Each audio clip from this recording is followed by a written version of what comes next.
sur la côte du Sud. Mes prochains invités, j'apprécie qu'ils soient là parce que, quand même, ils viennent de la Pocatière, c'est pas loin, là, mais quand même de prendre le temps de venir ici, de vous rendre en studio pour parler de la Chambre de Kamouraska, la Chambre de commerce Kamouraska-Lillet. Merci d'être là, d'avoir le président Gabriel Hudon. Bonjour. Bonjour, Michel. Et Nancy Dubé, la directrice générale. Bonjour, Nancy. Bonjour, Michel. Vous allez bien? Oui, très bien. Comment ça va, la Chambre de commerce Kamouraska-Lillet? Il faut toujours que je vous pose la question. Bien, je pense que ça va très bien. Je pense on est d'accord, on s'en parlait dans la voiture en montant. On est vraiment sur une belle lancée qu'on veut continuer. Notre conseil d'administration, nos membres sont contents. On se fait dire qu'on est dynamique, qu'on est présent. On fait parler de nous à l'extérieur de notre territoire. Alors, c'est tous des indices qui fait qu'on pense qu'on fait une belle job. Mais c'est sûr qu'avec le membership qui augmente, c'est un bon barème aussi pour savoir si on fait une bonne job ou pas, ou les téléphones qu'on reçoit, les courriels et tout. Mais on le sent aussi. Ça se sent que ça va bien, la Chambre de commerce Kamouraska-Lillet, Gabriel? Oui, parce qu'on a eu en plus la chance d'avoir un bon pouls aussi de nos membres puis des gens d'affaires avec le rendez-vous des affaires qui a eu lieu au Centre Bombardier il y a quelques semaines. Les membres sont venus nous rencontrer. On a même eu des nouveaux membres. On a eu des belles discussions d'affaires avec les gens.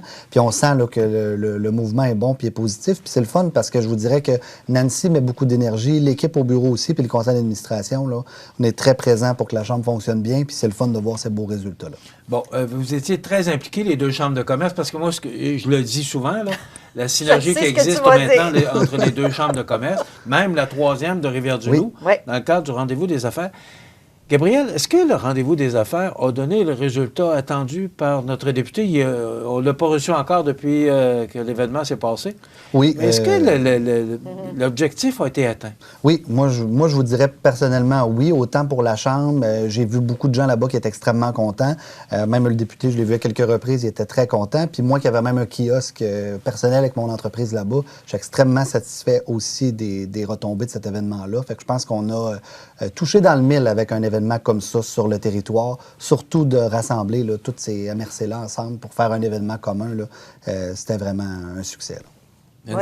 Oui, parce qu'au départ, quand Bernard Généreux a approché les trois chambres de commerce, il nous a dit « Je veux relancer le partenariat entre les entreprises locales. Je veux que quelqu'un apprenne à connaître son voisin, qu'il puisse éventuellement faire des affaires locales au lieu d'envoyer un contrat à Québec ou ailleurs. » Donc, je pense que cet objectif-là, a été atteint parce que tout le monde qui était dans les kiosques allait voir les autres dans les kiosques. Alors, juste ça, déjà, il y a eu un maillage extraordinaire. Puis je pense que Gabriel peut en témoigner aussi. Lui, il a décroché des contrats, il a développé des relations d'affaires, peut-être des nouveaux clients potentiels. Alors, je pense que oui, l'objectif a vraiment été atteint avec cette activité-là. Bon, on sait que Bernard Généreux a pris le ballon, là, mais est-ce que quelqu'un d'autre, parce qu'il a dit qu'il le ferait, mais il voulait passer le ballon pour les prochaines années, est-ce que les chambres de commerce, en avez-vous discuté? Est-ce que vous êtes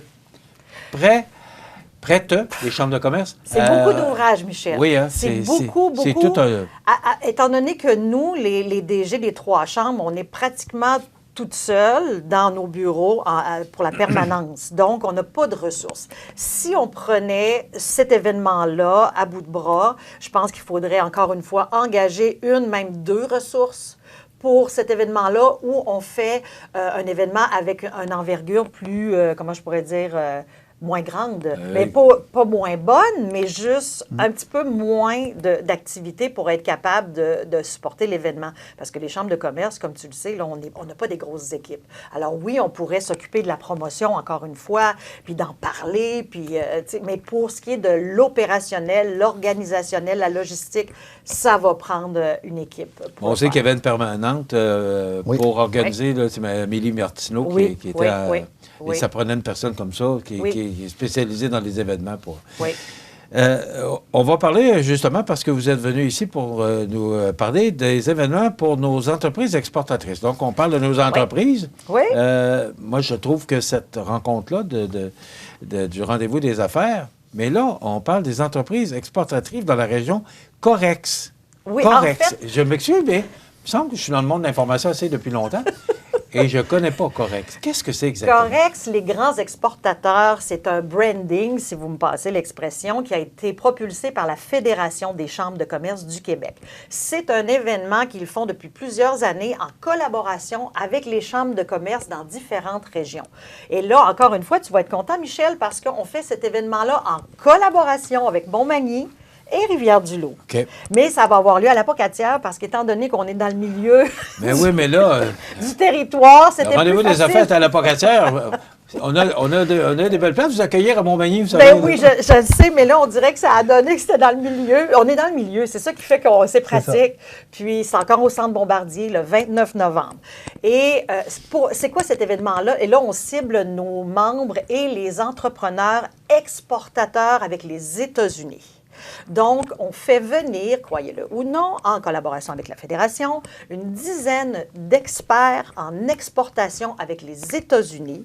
Il va y avoir des avocats, des comptables, des experts en marketing, experts en immigration qui vont venir rencontrer nos entrepreneurs manufacturiers locaux. Et en fait, ça prend des entrepreneurs qui font de l'exportation au niveau de 50 % avec les États-Unis. Mais est-ce qu'il y en a tant que ça dans notre région? Bien, trois territoires ensemble, on espère que oui. Il y en a beaucoup. Il y en a beaucoup. C'est juste qu'ils sont très discrets. Hein? C'est sûr qu'on va avoir du travail à faire pour les sortir un peu puis venir nous rencontrer, mais c'est quand même un bel événement. C'est une belle opportunité qu'ils ont de rencontrer des experts. C'est sûr que l'avant-midi, c'est en anglais majoritairement, mais c'est sûr que nos entreprises exportatrices, il y en a qui parlent anglais dans les entreprises déjà, alors c'est pas un problème. Mais sur l'heure du midi, c'est en français et c'est là qu'on va exposer et laisser parler 3 de nos entrepreneurs locaux, manufacturiers qui vont nous parler de leur réalité, de leurs problématiques ou les enjeux qu'ils ont eu à surmonter dans les échanges avec les États-Unis. Alors là, ça sera en français. L'idée de ça pour... Bien, en fait, c'est une collaboration par la Fédération, surtout, qui a été proposée. Est-ce que c'est parce que vous êtes sur le siège sur un des sièges de la Fédération? Même pas. J'aurais voulu te dire oui, mais non. C'est juste parce que la Fédération a approché en premier Montmagny. Ensuite, Nicole s'est tournée vers nous parce qu'elle s'est dit, ouf, peut-être que Montmagny, on n'aura pas assez de bassins pour faire une grosse activité avec Corex. Donc, en se jumelant avec Kamouraska, Lillet et Rivière-du-Loup, là, on va toucher beaucoup plus de monde. Alors, c'est comme ça que les 3 chambres ont travaillé ensemble, mais c'est la Fédération, avec son événement Corex, qui nous a approchés pour le tenir dans la région. Est-ce qu'il y a de la demande? Bien, honnêtement, je pense que ça va être une occasion peut-être unique pour ces gens-là de se retrouver ensemble puis d'avoir toute l'information qu'ils ont besoin. Puis je pense aussi pour les entreprises qui actuellement ont peut-être comme projet de faire de l'exportation, justement, ces choses-là, de venir chercher l'information qu'ils ont besoin puis les ressources. Puis encore une fois, le réseautage. Le réseautage, c'est la clé du succès des affaires. Fait que je pense qu'un événement comme ça, c'est... Puis qui touche nos manufacturiers, exact. Parce qu'on le sait qu'ils sont discrets, je le dis souvent, et c'est pas des gens qui vont être souvent devant ou dans les activités. Ils sont très occupés, manque de main-d'œuvre et tout ça. Donc là, on va les contacter personnellement pour leur dire, écoutez, manquez pas cette opportunité-là. Il y a du monde qui se déplace de l'État de New York pour venir vous voir, puis vous donner des conseils, puis vous accompagner. Donc, moi, je me dis, manquez pas ça. Bon, on s'entend que c'est au niveau des exportations, mais est-ce que la Chambre de Kamouraska-Lillet fait des démarches au niveau des démarches, peut-être plus des actions par rapport à la pénurie de main-d'œuvre? Parce que je pense que le gros bobo actuellement des entreprises de la région, c'est la pénurie de main-d'œuvre. Oui. Est-ce qu'il y a des actions concrètes qui sont faites par la Chambre de commerce Kamouraska-Lillet? C'est drôle, hein, parce que Charles Milliard, notre président, le PDG de la Fédération des chambres de commerce, disait lors du dîner-conférence que ça serait le temps qu'on arrête de dire qu'il y a une pénurie de main-d'œuvre, qu'on en a pour 10 ans, puis qu'on fasse quelque chose. Fait que moi, je pensais justement, après qu'il ait dit ça, puis même avant, il faudrait qu'on rassemble tous ceux qui ont des solutions à la pénurie de main-d'œuvre pour rencontrer nos entrepreneurs et concrètement, dans les entreprises, on met en place des trucs comme la robotisation. Parce que là, on parle d'immigration, mais c'est pas vrai qu'il y a juste ça qui va régler le problème. C'est pas juste la solution, je pense pas. Là. Ben non, il y a juste ramener nos retraités sur le marché du travail. Moi, je remplirais mon entreprise de retraités si je pouvais. Moi, j'en ai déjà 2, des semi-retraités qui sont dans le bureau de la Chambre de commerce à temps partiel pour m'aider. Puis c'est génial. Gabriel, tu voulais dire quelque chose? Exact. Puis je pense que lors du dîner-conférence, il y a des choses qui ont été dites, comme par exemple, il se véhicule beaucoup de choses au niveau financier, fiscal, pour les gens en retraite qui retournent sur le marché du travail.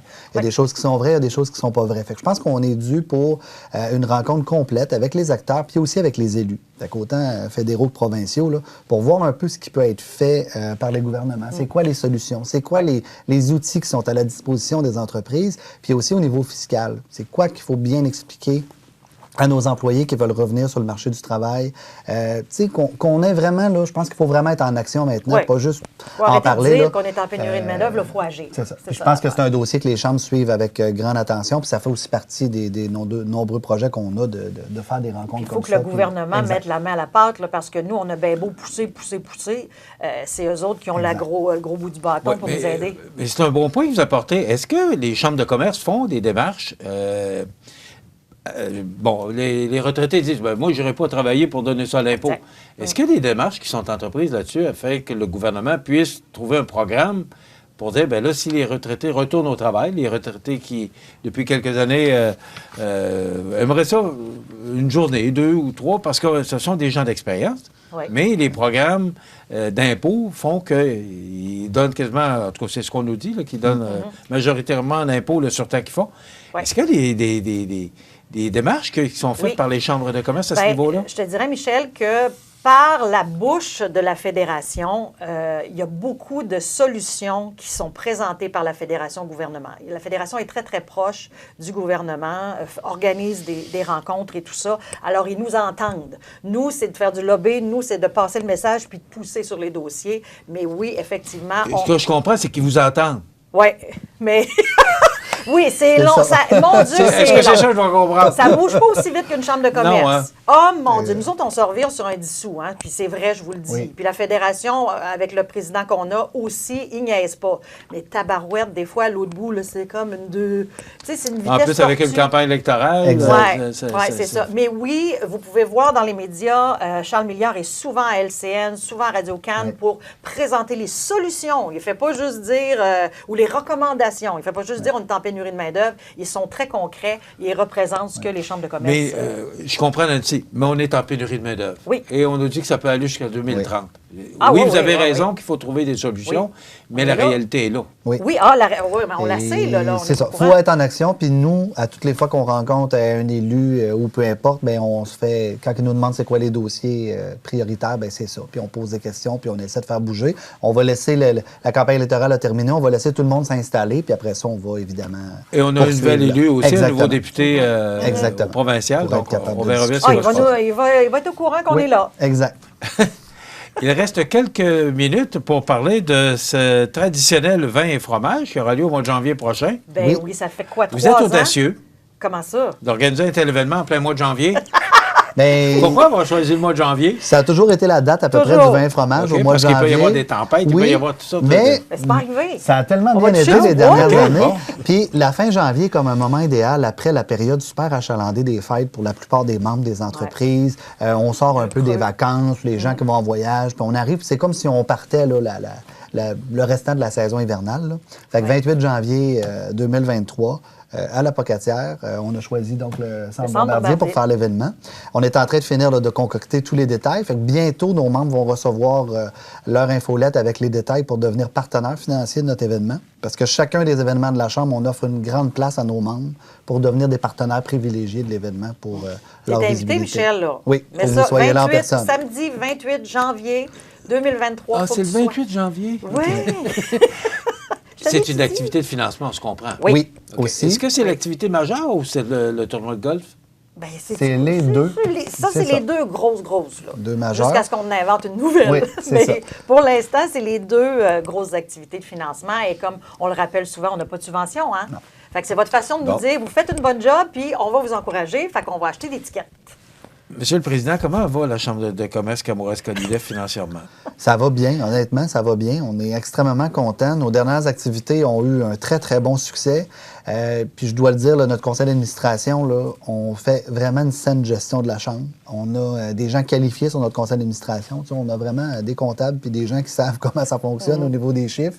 On est capable de bien balancer nos choses. On n'a pas de soucis financiers, là. Puis on fait vraiment une belle gestion de nos activités. Fait qu'on s'assure que ça fonctionne bien. Puis les membres n'ont pas à être inquiets. C'est bien géré, c'est bien investi. Puis on est là pour faire rayonner les membres, puis c'est ce qu'on fait. Donc, ce que je comprends, c'est que l'augmentation du taux directeur d'une demi hier, ça n'a pas changé rien pour la Chambre de commerce Kamouraska-Lillet? Non, ça ne devrait pas rien changer pour nous. Mais est-ce qu'il y a des actions qui sont prises pour aider les entreprises qui doivent subir les augmentations? Parce que c'est pas rien, là. Oui. C'est quand même important ce qu'on subit.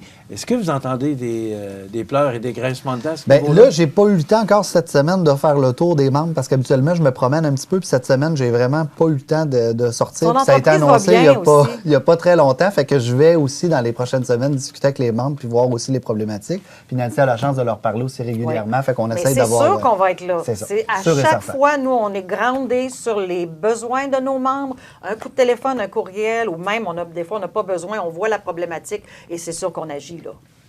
Vous êtes propriétaire d'une entreprise qui s'appelle? Publicité PA Michaud à l'Apocatière. OK. Et ça fait quoi? Tout ce qu'une entreprise a besoin pour s'afficher, du lettrage des véhicules au crayon avec le logo. C'est à peu près le même que je peux résumer ça. On ne le mentionne jamais. C'est un entrepreneur. Merci, alors, c'est le président. Il faut le mentionner. Donc, il sait de quoi il parle. Oui. Merci, c'est déjà terminé. Et que ça passe vite en bonne compagnie. Oui, j'allais dire la même chose. On se retrouve parce qu'on va se revoir au mois de novembre. Oui. Et là, on va parler parce que on a terminé, mais c'est rapide. C'est la campagne d'achat local qui a été un succès l'année passée, il faut le dire. On a eu du fun dans notre panier d'épicerie. Vous revenez avec cette formule-là? Oui. Puis on va tous vous donner les détails à notre prochaine visite. Oui, on continue cette image-là qui a bien fonctionné. Alors, on fait un tour de roue toute l'année, puis on va être encore dans notre petit panier. Alors, gardez ce dynamisme-là, cet enthousiasme-là de la Chambre de commerce Kamouraska-Lillet, ça fait du bien. Bien, merci, ça finit Michel. bien une semaine. Merci, Michel. Ça finit bien la semaine. Merci beaucoup. Nancy Dubé, qui est directrice générale, et Gabriel Hudon, qui est président de la Chambre de commerce Kamouraska-Lillet. On s'arrête dans quelques instants, les grands titres de l'actualité avec José Soucy.